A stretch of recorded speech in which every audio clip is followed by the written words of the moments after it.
All right, welcome everyone to another blues solo lesson. We're going to learn a simple way to follow the chord changes in our blues solo.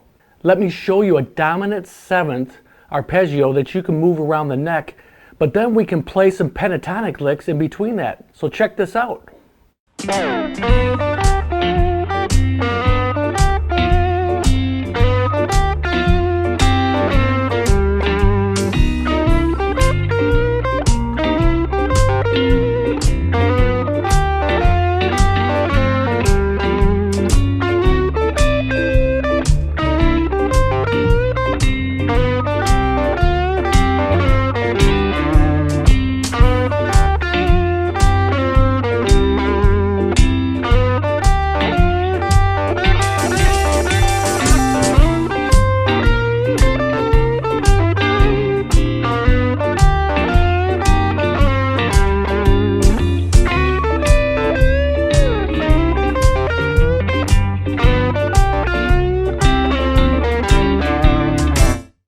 All right, check this out. We're going to use a G7 blues for this example.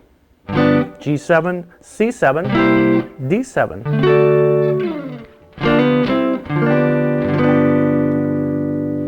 Check out this arpeggio. 4th fret of the G string, B note, 3rd fret of the B string, the D note. Then we go up to the 3rd fret of the E string for the G note. Then the minor 7th is here in the 6th fret of the B string, F note. Those are the notes in a G7 chord. Now we can do a little chromatic little jump here.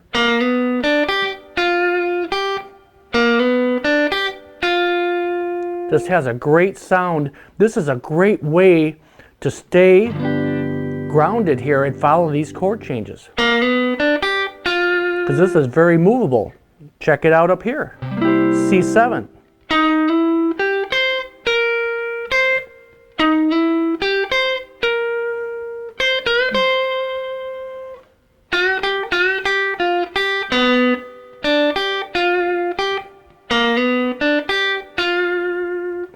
D.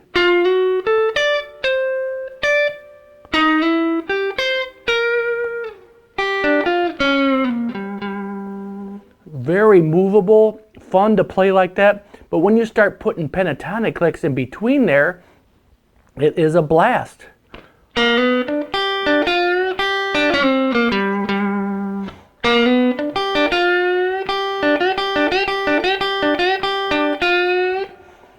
Just a nice little full bend here, 6th fret, and then breaking the strings up, downstroke.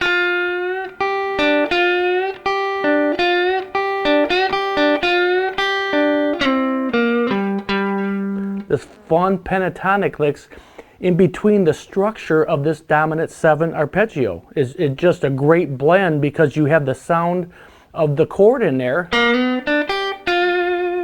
but you also can have fun and open up with these pentatonic licks.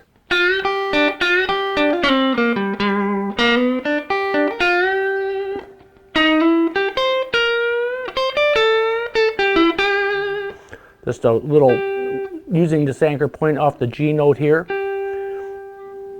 8th fret.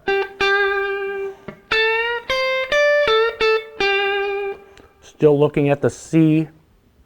It's actually a C major or pentatonic, but this is, I'm still looking at the minor pentatonic as I do this.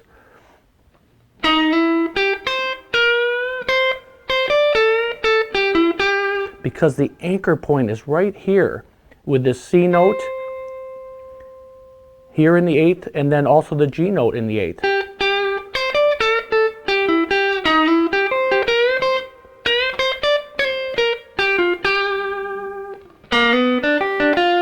You can also, and just keep going with the D.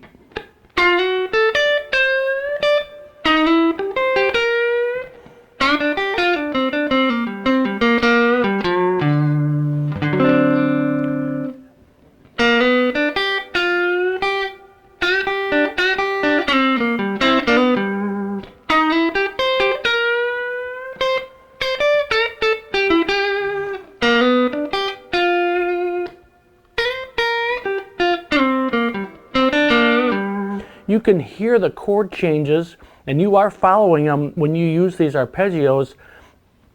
I use them a lot in the example. You don't necessarily have to do that. Just throw them in to add the flavor of the chord in there.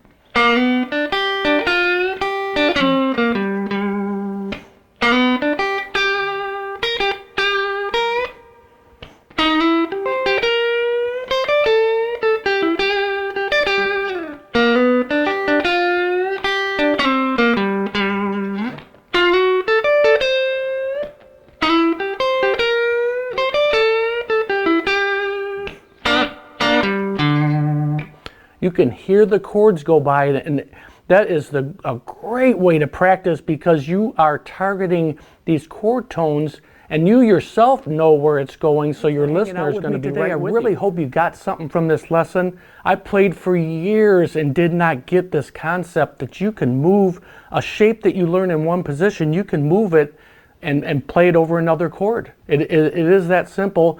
Just take these little ideas piece by piece and just add them into your improvising, and you will have a blast following the chord changes. So thanks again. Let's see you on the next one.